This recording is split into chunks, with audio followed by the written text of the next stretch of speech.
Hey guys, welcome back to Road Start Matter. This is a series where every time I get going gold, I'll post a video of my best class, tips, stats, and progression. Hopefully some of you guys might find these videos useful, so without further ado, let's get into episode 2.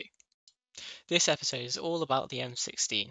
It's a beast of a gun, it's unlocked early on in the game at level 10, this makes it a good gun to use at a low level.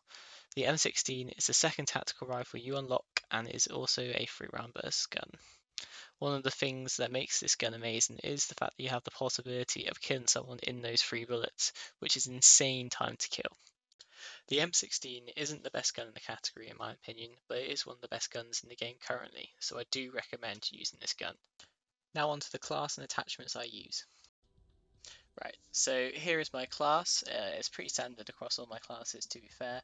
Obviously got the M16 as a primary weapon. I've got the RPG because I'm very close to getting that goal. Just need double kills, which is a pain to get. For the tactical, I have the sim shot just to heal a bit quicker, which is great because otherwise it just takes so long to heal in this game. For lethal, just been having some fun with the tomahawk to be fair, just throwing that around. Pretty satisfying when you get a kill, especially over like a wall or up in the air. Field upgrade, got a field mic. Occasionally I do switch that to assault pack, but that's mostly just because I'm using my RPG at the moment and getting that extra ammo.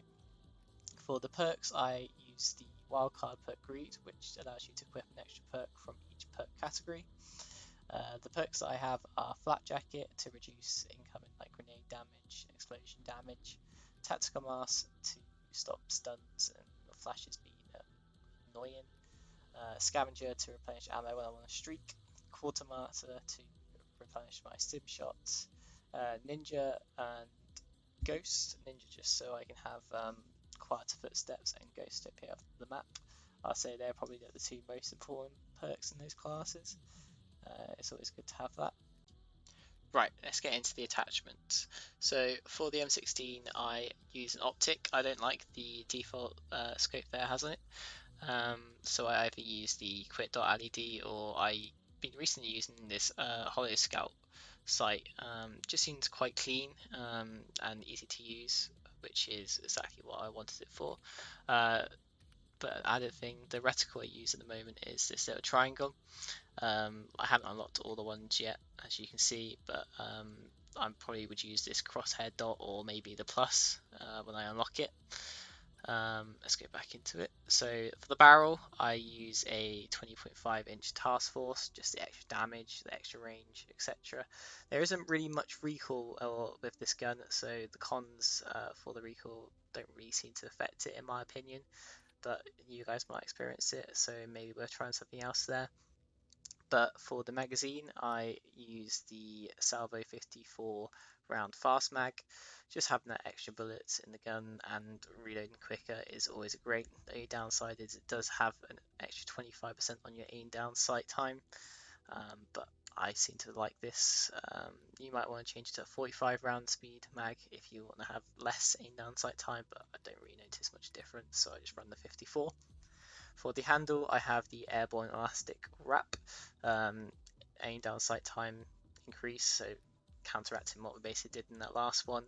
But yeah, flinch resistance, and the most important one out there is aim while going prone, which is always handy to have, especially for me. I like to drop shot people, so it's good to have something like that. You do have the drop shot wrap here if you don't want any of the negatives, but I just prefer having this and having extra aim down sight time.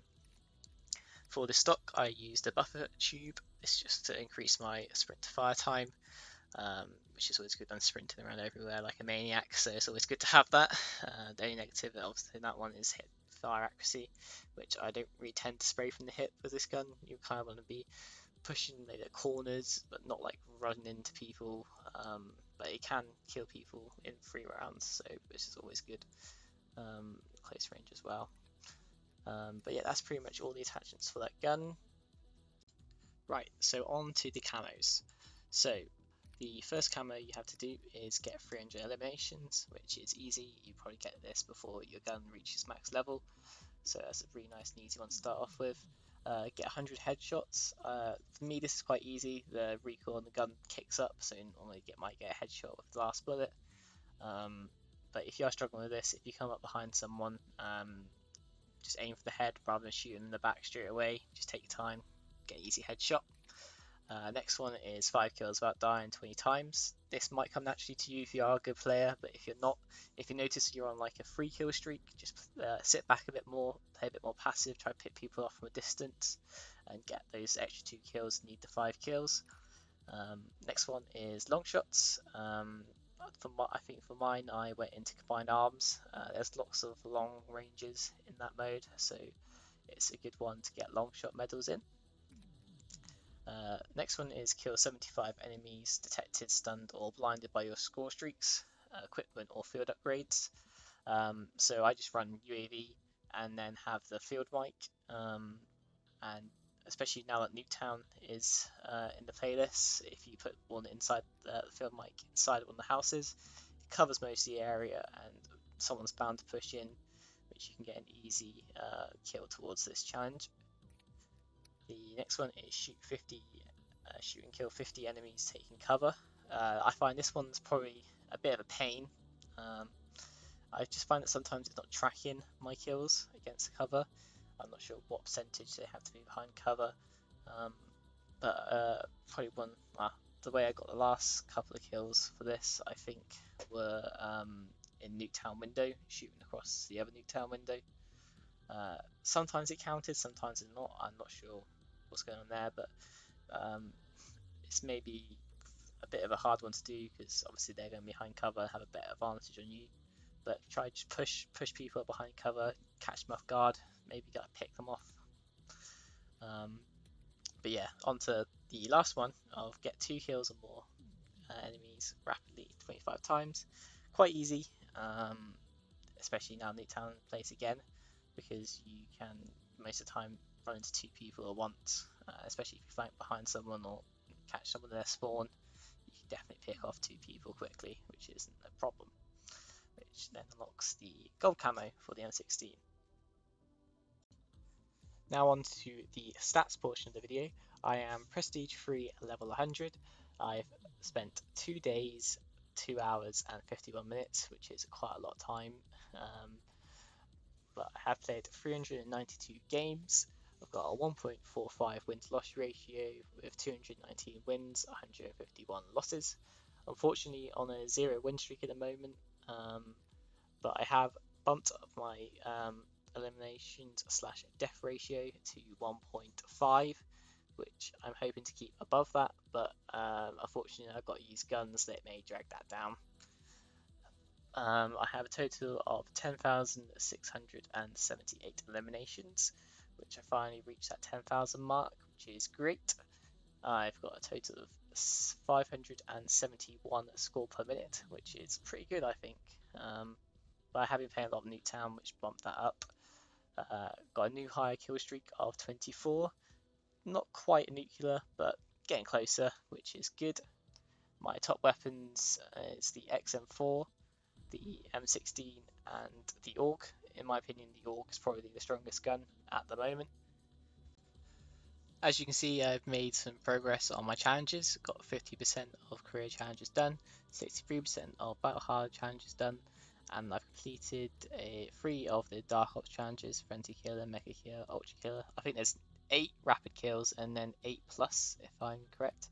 It could just be 8, I'm not too sure on that. But let's go into it deeper. So for boot camp, I've completed all 100% of the challenges, so that's given me this animated calling card. For field specialist, I've only completed 17, elite operator 67%, countermeasures 50%, grizzled veteran 50%. For battle hardened, I've completed all 100% of the killer challenges, which is the calling card that you get there. I think I'm rocking this one at the moment. Pretty cool one. But yeah, going ham is 33%, humiliation is 33%, precision 50%, and completed 100% of return fire, which gets you this little animated chipmunk. Slightly weird one, but do whatever you want. Some people might like it. Hopefully get all 100% challenges done relatively soon. I'm trying to wait for the XP cap to be taken off, so the start of next season, so I can earn a lot more XP to complete these challenges, because currently it's being wasted because I can't go any higher than 100. I hope you guys have enjoyed this video, and I'll hopefully see you in the next one. Thanks for watching. Bye.